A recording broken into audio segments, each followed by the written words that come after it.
Muy buenos días a todos. Estamos hablándoles desde su comunidad cristiana en la Roca de Betel, desde mi tiempo con Dios, devocional que hacemos desde hace ya más de 2 años, leyendo la palabra de Dios capítulo a capítulo y tratando de hacer un pequeño análisis de lo que Dios nos revela a nosotros, que puede ser lo que nos ha escrito en esa palabra. No es la única verdad, hay muchas interpretaciones y Dios, el Espíritu Santo, le pone a cada persona algo diferente. A nosotros nos da una manera de ver la palabra de Dios para aplicarla día a día en nuestras vidas. Así que vamos a orar en esta mañana para leer el capítulo número 2 del primer libro de Corintios. Así que oremos. Amado Padre, gracias te damos, Dios, por este día, Señor, que tú nos regalas, este día que tenemos por delante, Señor. Queremos, como siempre, Señor, empezarlo con pie derecho, leyendo tu palabra y meditando en ella, Señor, para poder empezar bien el día, Señor, en tu presencia, Dios. Te pido por cada persona que escucha estos audios, bendícele, Señor, y guárdanos a todos. En el nombre de Jesús, amén y amén.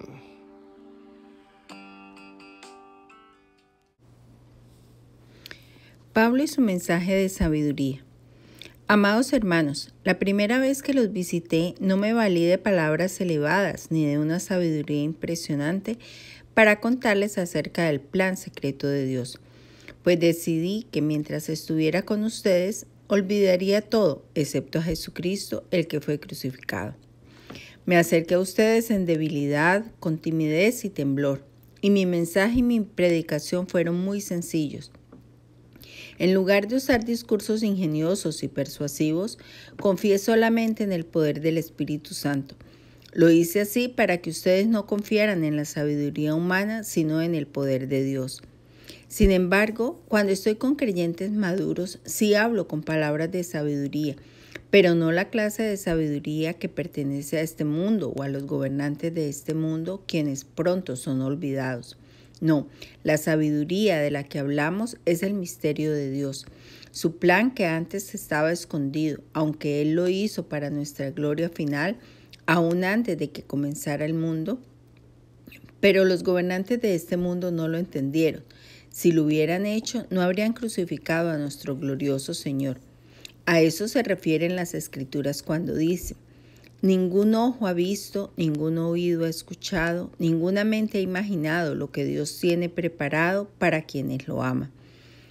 Pero fue a nosotros a quienes Dios reveló esas cosas por medio de su Espíritu, pues su Espíritu investiga todo a fondo y nos muestra los secretos profundos de Dios.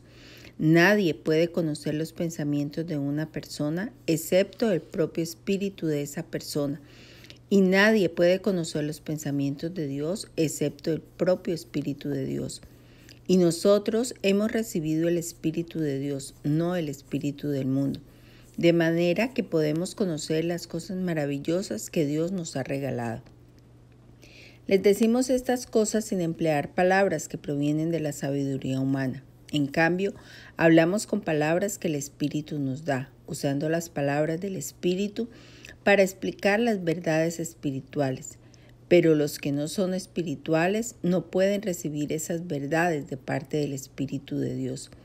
Todo les suena ridículo y no pueden entenderlo, porque solo los que son espirituales pueden entender lo que el Espíritu quiere decir. Los que son espirituales pueden evaluar todas las cosas, pero ellos mismos no pueden ser evaluados por otros. Pues ¿quién puede conocer los pensamientos del Señor?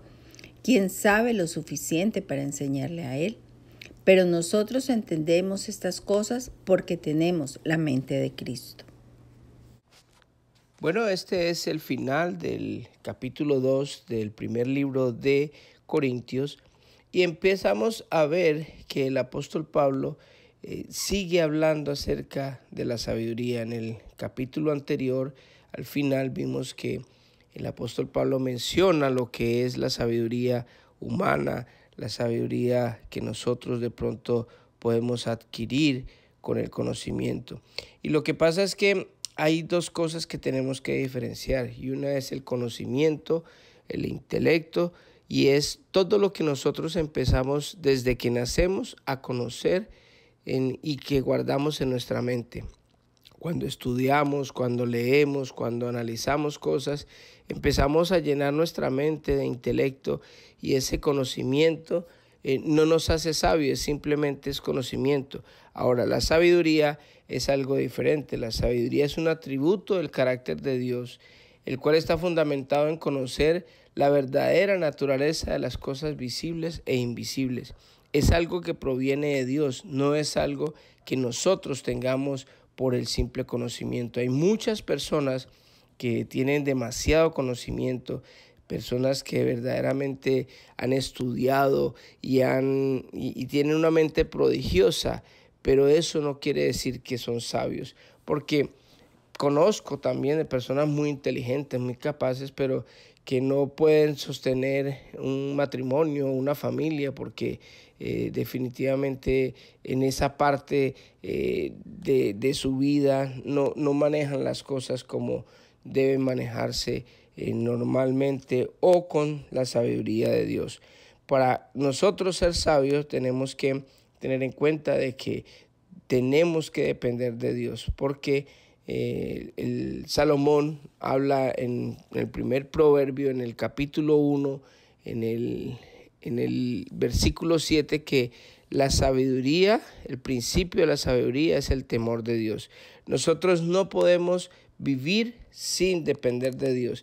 Y cuando nosotros empezamos a ser más sabios es cuando empezamos a depender en nuestra vida de Dios. Cuando nosotros empezamos todo lo que hagamos en nuestras vidas, empezar a depender y a pedirle a Dios dirección y guía. Esa humildad que nosotros tenemos de reconocer de que no somos capaces, de que necesitamos la ayuda de Dios, eso es sabiduría. ¿Por qué? Porque cuando nosotros, el mismo apóstol Pablo más adelante lo va a hablar, dice que cuando somos más débiles, entonces somos más fuertes, porque en la debilidad el Señor nos levanta a nosotros, y ahí es donde somos más fuertes, no porque estamos nosotros en ese momento, sino que es Dios el que nos está levantando a nosotros. La dependencia de Dios es importantísima, y ese es el principio de la sabiduría. Cuando nosotros pongamos nuestra vida, nuestro trabajo, nuestra familia, todos nuestros asuntos en manos de Dios y dependamos 100% de Él, vamos a ser personas muy sabias que podemos hacer la voluntad de Dios. La sabiduría no está en el conocimiento, sino en el poder dejarse guiar por el Espíritu Santo. Nosotros ahora como cristianos hemos recibido a Dios como Jesucristo, a Jesucristo como Dios y Salvador, y el depender de Dios, el hacer que Dios maneje nuestras vidas, el Espíritu Santo empieza a darnos todas las herramientas y lo que necesitamos hacer. Cuando nosotros dependemos del Espíritu Santo para hablar y para todas las cosas, estamos hablando palabras sabias, no con intelecto, porque yo en mi razonamiento, en mi conocimiento, yo puedo hablar muchas cosas, pero a mí me da temor y temblor cuando me paro a hablar de Dios, porque yo quiero que lo que Dios quiera transmitir es lo que yo quiero ser un instrumento de Él, y no ser una persona que tenga mucho conocimiento y empiece a hablar como una lora mojada, y definitivamente eso no va a edificar, porque lo que edifica es lo que Dios nos da a nosotros y lo que Dios tiene para cada uno de nosotros.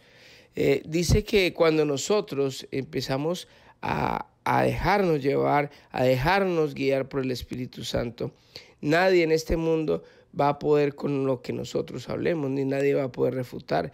Y lo que más bonito dice que cuando nosotros nos dejamos guiar por el Espíritu de Dios, dice que ningún ojo ha visto, ni ningún oído ha escuchado, ni ninguna mente ha imaginado lo que Dios tiene preparado para quienes lo aman. ¿Qué es eso? Es que Dios en su infinita bondad, cuando nosotros nos dejamos usar por Él, cuando nosotros permitimos que Él sea nuestra fuente de la sabiduría, nuestra fuente de nuestros pensamientos, la fuente de todo lo que nosotros hacemos, Él empieza a mostrarnos y a darnos cosas que ni siquiera se imagina el mundo. La gente se queda sorprendida muchas veces cómo uno habla o cómo uno puede hacer cosas y realmente no es uno, es Dios que está en nosotros.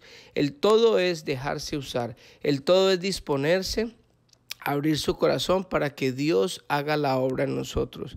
Mire, cuando nosotros depositamos nuestra vida, nuestra familia, nuestro hogar, a que Dios sea el que dirija nuestro hogar, nuestro matrimonio, nuestras cosas en el trabajo y todo lo que hay en nuestro alrededor, el estudio y todo lo que Dios nos permite disfrutar, las cosas cambian. Este panorama definitivamente es maravilloso. Así que le invito a que si usted no le ha entregado alguna área de su vida al Señor, se la entregue, que le obedezca, que le diga al Señor, dame de tu sabiduría para manejar mi hogar, mi matrimonio. Qué lindo es ver un hogar transformado, un hogar donde la pareja busca de Dios, de la sabiduría de Dios, donde sus decisiones están formadas básicamente basadas en lo que Dios dice, no en lo que el mundo dice, no en lo que los libros de psicología dicen, porque inclusive en el anterior capítulo hablaba de que muchas veces nos basamos en la filosofía o en la psicología, en las cosas que el mundo ha hecho, pero definitivamente lo único que va a surtir efecto y lo único que nos va a dar sabiduría es el consejo de Dios. Eso es lo único que nosotros debemos de estar pendientes siempre, de escuchar lo que Dios tiene para nosotros, porque ¿sabe qué? Los sabios quedan avergonzados ante la sabiduría de Dios. Él escoge lo más vil y lo más menospreciado. No es lo más vil y menospreciado porque seamos menos que otros, no, sino personas del corriente, personas que de pronto no tienen grados o estudios muy grandes para avergonzar al mundo. ¿Cómo lo avergüenza? Con el estilo de vida que uno lleva. No necesariamente uno tiene que ser una persona que haya hecho muchos grados en la universidad para ser sabios, sino que simplemente cuando nosotros nos disponemos a que Dios obre en nuestras vidas, empezamos a manejar nuestra vida con sabiduría, y esa sabiduría nos da una buena vida porque tenemos comunión con Dios, y esa buena vida es la que avergüenza a muchos de los sabios de este mundo que desafortunadamente conocen muchas cosas y son muy inteligentes, pero no son sabios en llevar sus asuntos, y ahí es donde quedan ellos avergonzados. Dios quiere darnos a todos una buena vida, una vida abundante, pero lo más importante es primero recibir a Jesucristo como Dios y Salvador, que la justicia de Dios sea paga por ese sacrificio en la cruz que Él hizo por nosotros. Por fe creemos en Él, y eso nos da el principio de la sabiduría, y es que dejamos entrar a Cristo, al Espíritu Santo a nuestra vida, y el Espíritu Santo empieza a darnos de esa sabiduría de Él para nosotros manejar nuestra vida conforme a como Él lo dice. Y eso nos va a dar grandes bendiciones, grandes satisfacciones, y vamos a vivir muy rico porque Dios está en medio de todo. Así que les invito a que dejen entrar a Dios, de que aún así lo haya recibido en esas áreas donde nosotros todavía nos rehusamos a dárselas a Dios, se la demos. Démosle las finanzas, démosle nuestro matrimonio, nuestro hogar, nuestros hijos, nuestro trabajo, todo lo que nosotros hagamos, el estudio, todo lo que estemos haciendo, entreguémoselo a Dios, y verá que Dios va a poner de su sabiduría en medio de eso, y vamos a disfrutar de las cosas que Él tiene para nosotros. Así que oremos en esta hermosa mañana. Eterno Dios, te damos gracias por esta palabra que tú nos has traído en este día, Señor. Gracias, papito lindo, porque de verdad, Señor, que el poder aplicar tu palabra, Señor, es la que nos va a dar a nosotros la sabiduría. Gracias por darnos tu palabra, Señor. Gracias por poder analizarla día tras día, Señor. Te pido, Padre, que nos bendigas a todos con tu presencia, Señor. Bendice a cada persona que escucha este audio, Señor, y ayúdanos a ser sabios en tu sabiduría a través de tu Espíritu Santo, siendo obedientes a tu palabra. Quedamos en tus manos, Padre, en el nombre de Jesús. Amén y amén. Que Dios les bendiga a todos y que tengan un hermoso día.